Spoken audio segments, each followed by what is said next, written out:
I thank you very much for tuning into That Will Never Work podcast. Are your ideal clients passing you by?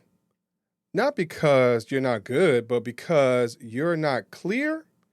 Today, I have Dennis, aka DM, who's going to break down how simplifying your message is the fastest way to grow your business. We'll talk about it right after this. Educate, empower, enable, impact. Thank you for tuning in to That Will Never Work, an award-winning podcast where we share inspiring information and personal experiences related to business and the entrepreneurial journey from those who are leaders in their respective field. Now, here's your host, author and business coach, Maurice. I thank y'all for tuning in. So, if you heard I have a special guest. His name is actually Dennis, right? But we're going to use the cooler name of DM because the information that he's going to give is going to make sure that it gets right to the heart of your being, your essence, your authenticity. And so, and we're friends. We're best friends right now. So here's the thing, though, right? So Dennis, right? So many experts are talented, but they struggle to get traction. So why do you believe clarity and positioning, not just skill, is the key to attracting ideal clients? Because positioning is the perception that the community has in you. It's how the people that are coming to you are going to approach you. Mm-hmm. A lot of people approach their marketing or branding from a standpoint of, this is who I am. This is what I am going to emanate. This is what my brand says. And it's all from me outwards. Mm-hmm. The problem is, we now have content, music, almost every form of media is centered around very niche specific individuals. Mm-hmm. You can, I love documentaries. And years ago, if I wanted to watch a documentary, I had to come across one somewhere, whatever TV to find one that I like. Now I just, have 4 or 5 different things. HBO Max and Netflix and Prime, I just flip through them and it's like, I've got millions. And so, and I like to watch cult podcasts. Those are my favorite ones. And so finding these podcasts used to be near impossible. But if you think about that, now apply that principle to pretty much every area of life. Now apply that principle to your business. Is your business perceived as something for somebody specific? When you look at a show, when you look at whatever it is, or you look at a restaurant, you know specifically who that is for, what they're doing. Some of the worst considered or worst, rated restaurants are the restaurants that they specialize in nothing. I don't know if you've ever, what's the place? The Cheesecake Factory? Yes. You ever been to the Cheesecake Factory? They got an 87-page menu. Right. They make everything from tacos to I don't know, German schnitzel, right? And you're just like, where is this menu going? And so, because people have that learned behavior of, listen, if I want what I want, I know what I want, I know what I need. If they don't find that, then they are not going to be as open to maybe their initial perception. And here's what I mean by that. If I don't find the exact kind of attorney that I want, that my perception was initially pretty much all attorneys are the same. If he or she can help me, they're an attorney, then that's, so now if they're all pretty much the same, what's the only differentiator? Their cost. And so when we don't define who our client is, we become a commoditized service because people don't buy logos anymore. They don't buy pithy commercials. They buy relationships, they buy trust, they buy connection, they buy resonance. And so we have to create the opportunity for them to see us as that very specific person who can meet their very specific need. And sometimes when we first jump out into the entrepreneur space, we want to help everybody because that's how we feel, right? We want to, make a difference in the world, but that's so broad. And because of that, and I'll just use, again, my background when we talked in the green room. Hey, you know what? I'm going to do flyers, right? And we think flyers are going to be for everybody. But no, they, like you stated, let's focus on one place, one group, one genre, or whatever it is, because every flyer, the way you create it, club flyer, it might not go for a church. You know, that type of design. You know, and so how do we understand that if we go into the market or a particular market, or our perceived market, that is the right one, especially if no one told us or talked to us about that? I think there's a couple of things. One of the things that I've always done, and I've been an entrepreneur since I was 14 years old, so technically 34 years. But let's get to, I basically ran like all the lawn raking, shoveling and paper routes. I owned them all, and then I resold them basically 50% back to kids in my neighborhood who would do the jobs. So, but my first, when I got into real business, I got into marketing and media.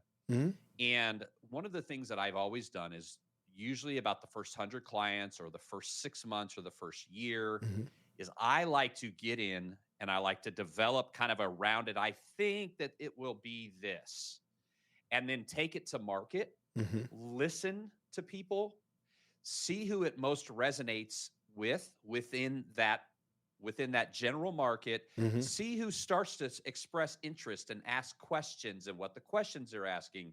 Just a little, tip about building your sales process is as a founder who's leading the charge, you start then to create a sales process that answers the questions for the individuals before they ask them.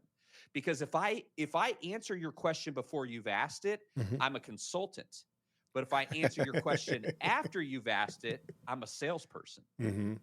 And so what I always encourage business owners to do is I say, listen, sit down and think of 2 or 3 categories that this would work for. That in your mind, you're like, you know what, this is the easy one. Because usually when you talk to a business owner and they're like, and you say, well, who's it for?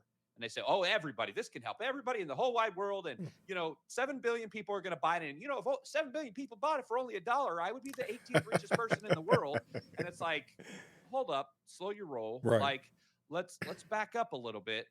You have to have 1 client before you have 10. You have to have 10 before 50 and so on and so forth.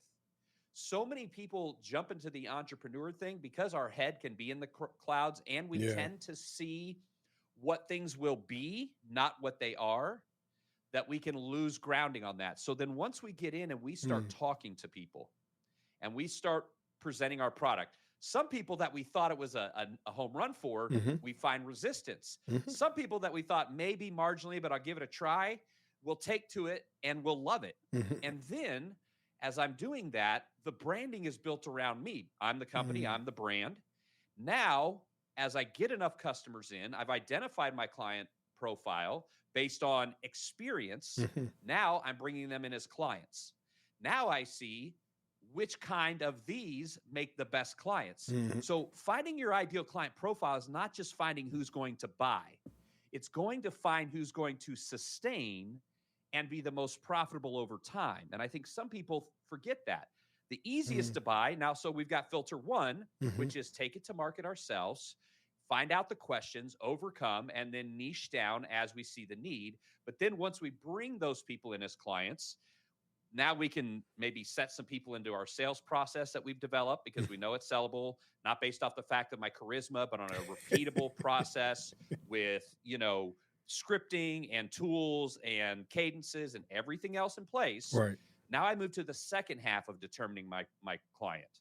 And that is seeing which clients create the least amount of friction when I do things right. Now, if you're growing and you mess up, that's a false positive. You got to cast that to the side. But which of my client types create the least amount of friction internally? How do they treat my team?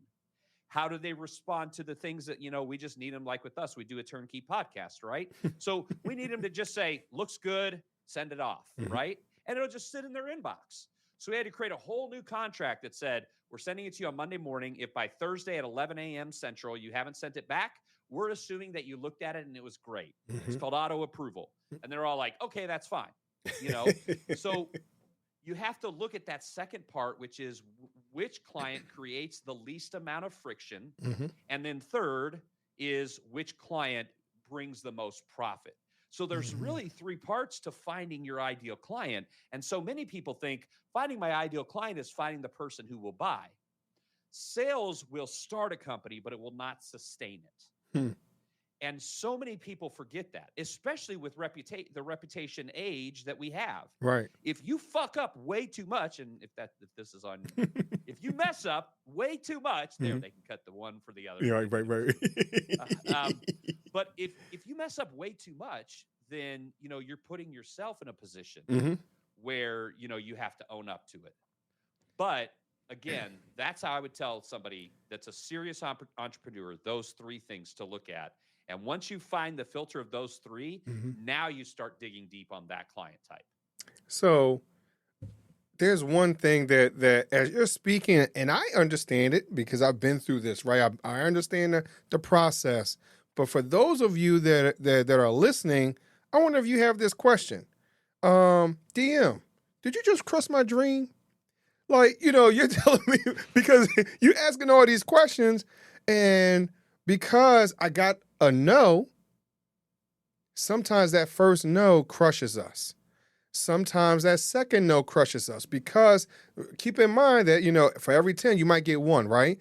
For every 20, you might get two, whatever the ratio might be. So how do I stay motivated in understanding who my ideal client is, especially if I feel as though that I have the idea of, I build it, they will come, right?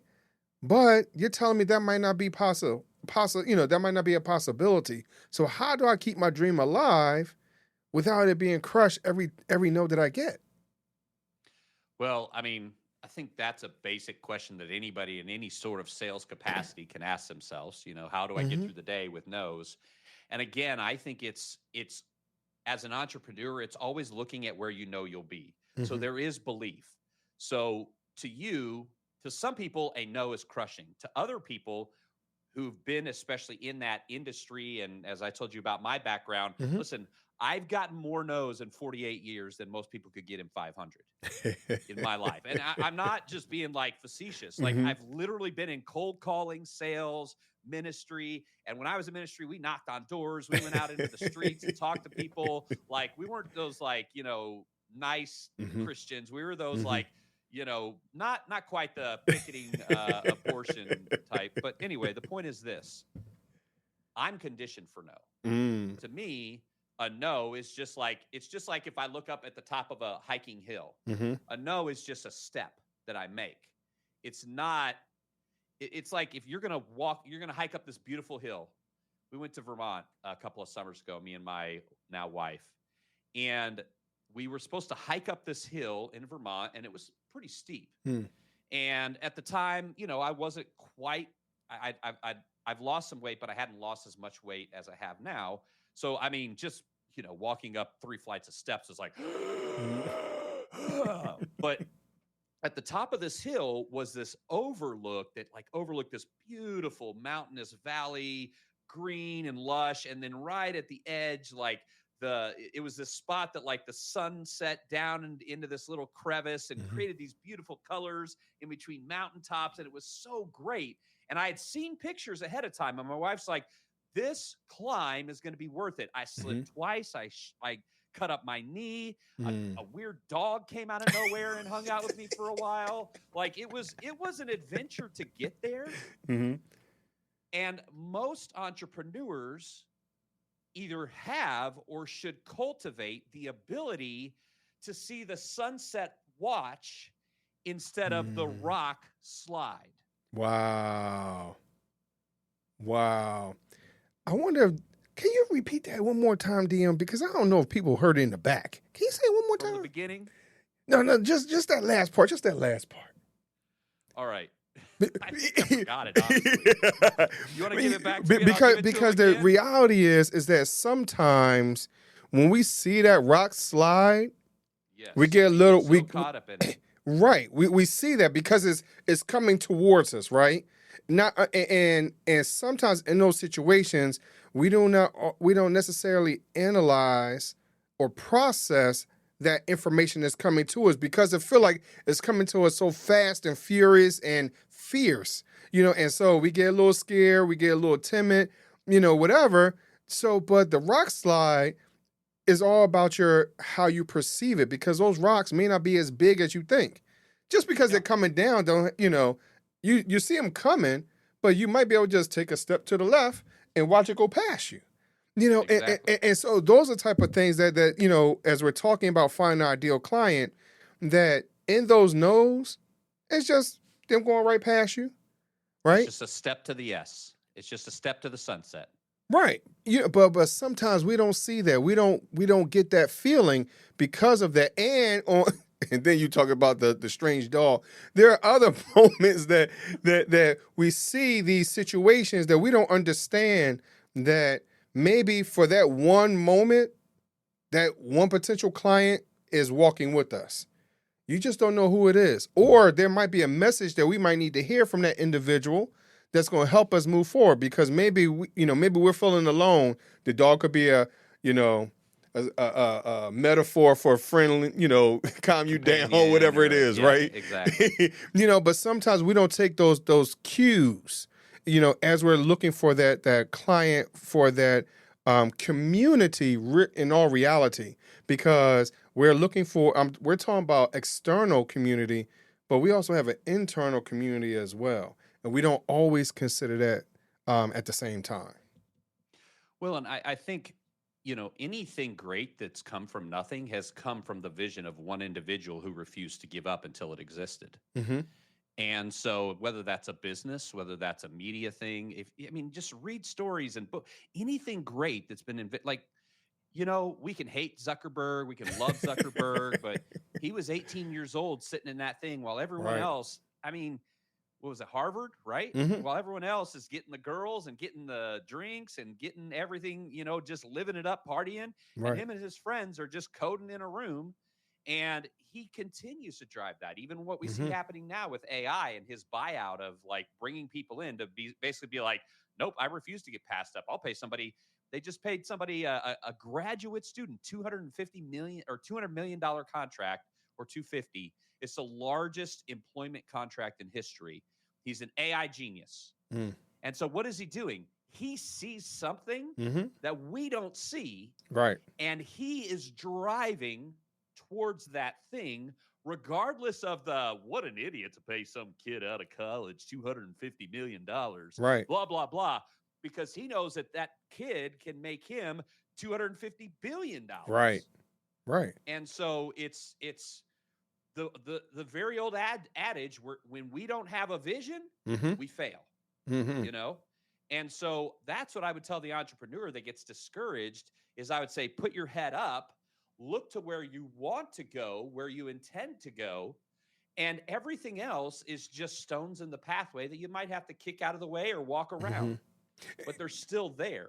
But how do we not get so laser focused and understand, because that individual might not have been on Zuckerberg's real radar, and so because we say, hey, we are the genius, we're the whatever it is. Look, Zuckerberg made all this money. Did he really need another person?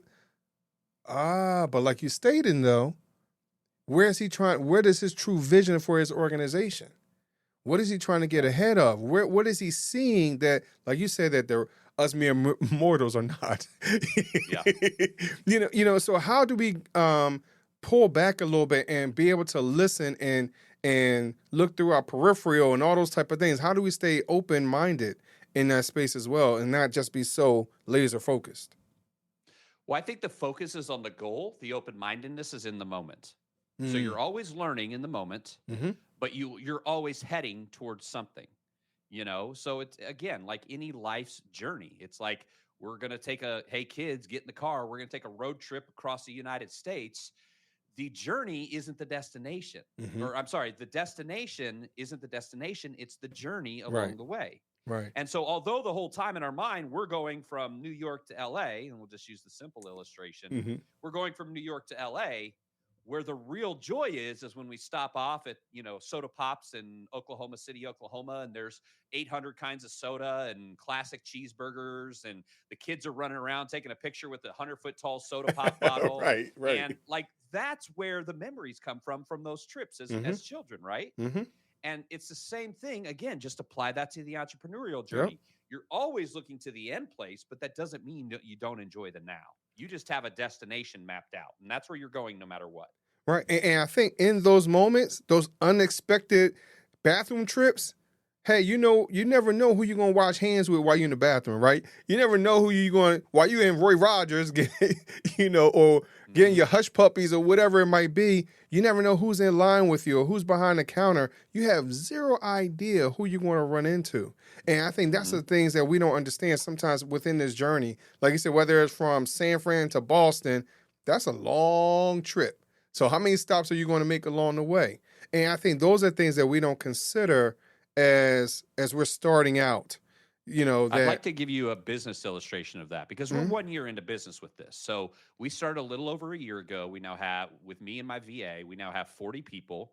We have 150 clients. We do about a little over 200 and some odd shows a month, plus internal. We have our ARR is on track. We did $1 million our first year. We'll probably do 2.5 this year.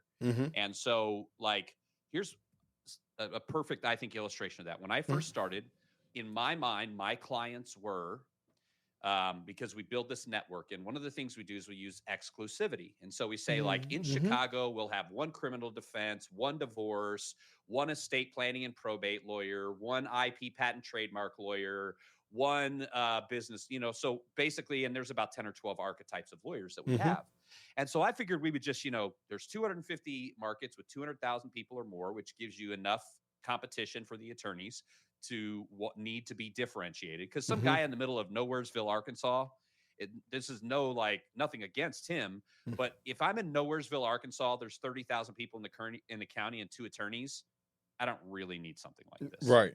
Unless I'm a PI attorney and I want to expand into like 15 counties and get known. So, but that was my archetype originally, like you talked about.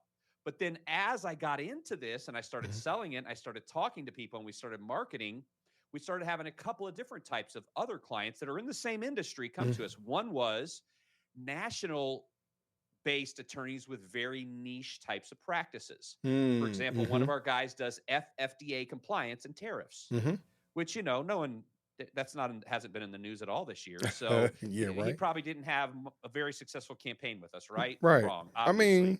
Like, it was fortuitous timing for him and for us to launch a show basically in January, I think, with him talking about tariffs because he's exploded and done well with it. So again, I thought I was only working with local. Now I'm working with national. Then I started having people that weren't attorneys, but they served them. So they're like, hey, I'm a fractional chief marketing officer, or I'm a fractional chief financial officer, or I do, finance. I do like personal finance for lawyers. I have an AI system for lawyers. What can I do?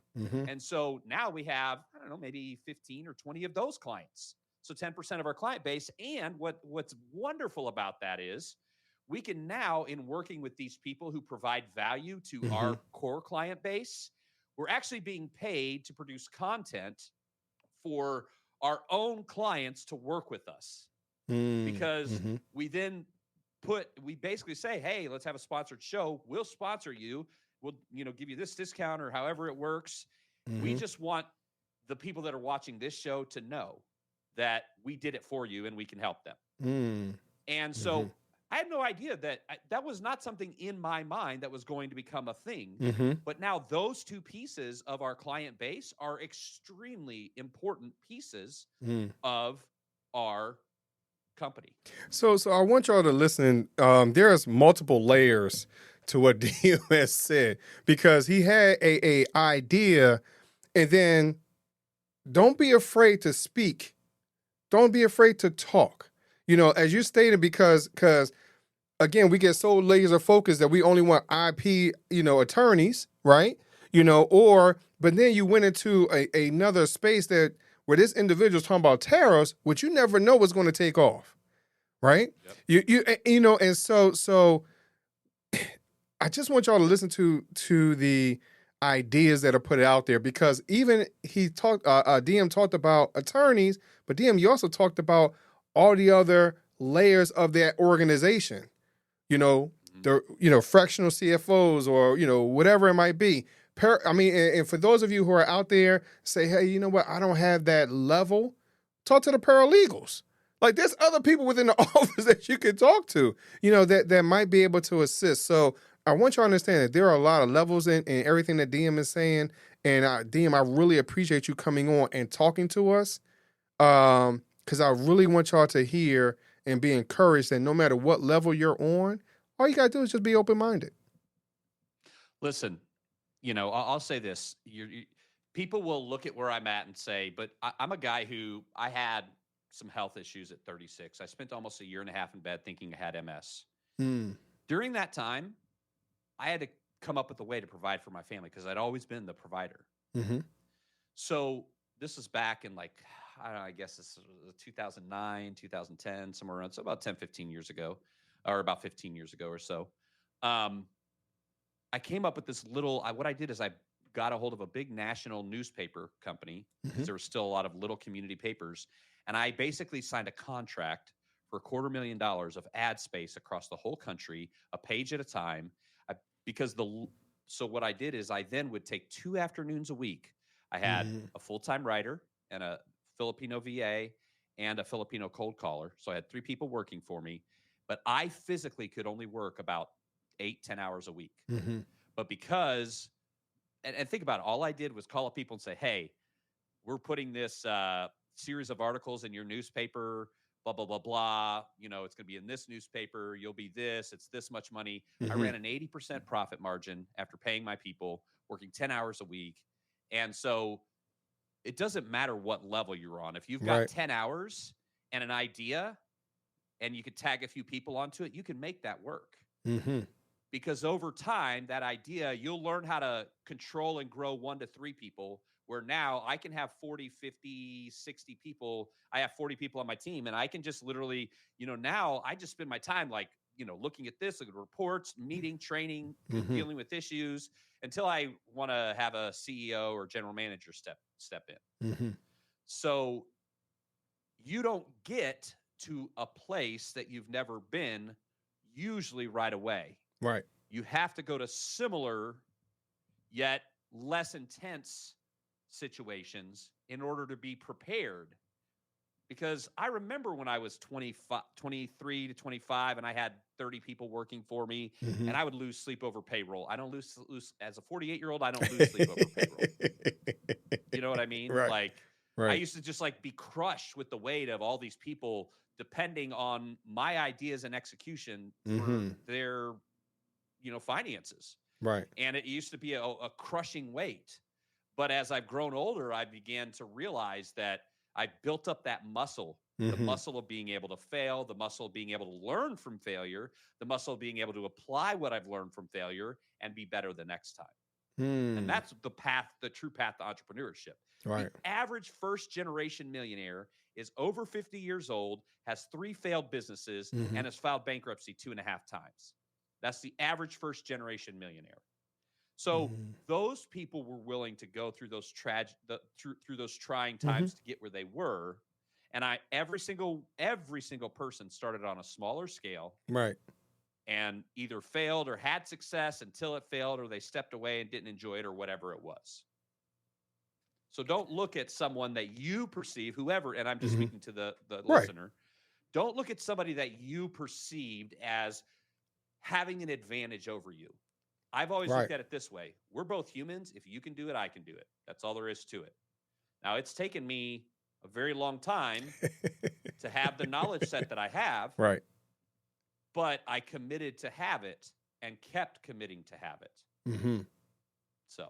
So once again, DM, you keep dropping these nuggets, bro. Sorry, man. But for the people that are listening today that are afraid of failure, afraid of, hey, maybe I don't know what to say, what to do. I'm not focused enough to find out, or I'm afraid of hearing the no's. I don't know the right process to understand how to get to my right client. Whatever feedback loops I need to create or forecasting, benchmark, whatever it is. DM, where can they find you and talk to you about any of these pieces for them to move Probably forward? LinkedIn, Dennis Meador. That's an easy place. Connect with me there. I do a lot of writing there, put my videos out from podcasts, all that fun stuff. So if you want to connect with me personally, that's the place. And if you want to connect with my company, thelegalpodcastnetwork.com, check it out, and you can connect there, look at testimonials, client work, all of that. Nice. So DM, before I let you go, I got to ask you the question that I ask everybody. My would you rather question. Use your imagination, no parameters. So, would you rather choose 3 doors or a fork in the road?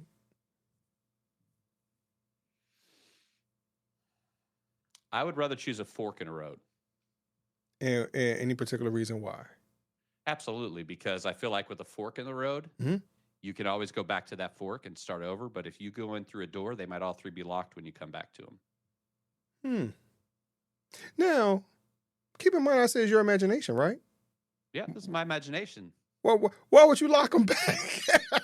Well, I didn't lock them. I'm just saying, right? Like, in my mind, like, if I'm at a crossroads, instead of saying there's one's right and one's wrong, what I say is one's a lesson and one's right. So maybe I need to go down the wrong path and learn the lesson, but I get to pass so I can always come back. Whereas you never know what's going to happen with doors. Locked, jammed.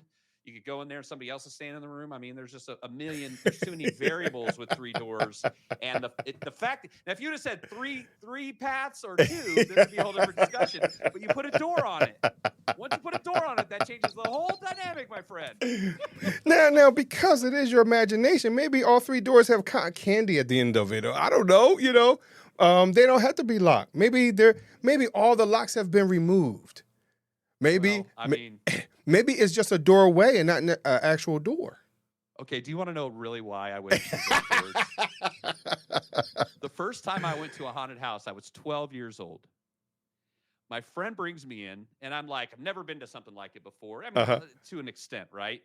So we get in there, 12-year-olds, that awkward age, and I go in. I think I'm in 7th grade, and I go in, and we go through this and that, and but then we take this door into this room, and when we walked into the room, it was all doors.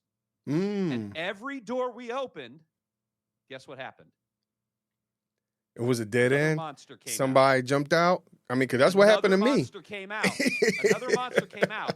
So by the time we're sitting there with 5 doors open, I'm just curled up in the corner, laughing out of fear until I wet my pants as a 12-year-old.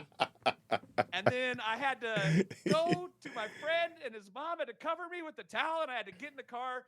So I don't want to go into any room full of doors. Oh, no, I can understand that. I mean, first of all, I don't even go into a haunted house. I mean, I went to a haunted house with my friends, and we were in Canada. For whatever, we was up there on a church event. And so we were, the event was in Buffalo, but we decided to go to Niagara Falls. It was in the fall, and we went on the main strip in Canada, and it was a haunted house. We were like, hey, you know what? We don't have anything else to do. We're 17, 18, 19 years old. We ain't go and do this. We go in, and as soon as we turned the corner, somebody jumped out at me. Now, unfortunately, I'm from Philadelphia, and so you punched him in the face. I did. Did you punch him in the face? I did by accident because he got so close, you know, and really it was more so for me to push him away, but he was right up on me, so it was way too close, and everybody laughed. Yeah. How am I going? I didn't know, and I didn't see him. Y'all pushed me ahead. You know, and, you know, of course, you know, we trying to be cool for some girls or whatever anyway. But that's a whole nother story, man. Everybody hides behind the big guy. Like, I didn't say I was tougher. I know, right? I'm larger doesn't mean I'm mean. Right. But DM, I thank you very much for coming on the show today, man. Absolutely. It's been a real joy, my friend. Sure. And everyone, of course, all of DM's information will be in the show notes. So if you're walking, running, hiking, going up that mountain, looking down at those rocks, you know, because I said looking down, right? You're looking at what you've already passed. So I thank y'all very much for listening today, for listening to That Will Nevr Work podcast. And of course, I'll talk to you just a little bit later. Thanks for listening. Follow Maurice Chism on social media to stay connected and check back weekly for new episodes. Until next time, that will never work. Or will it?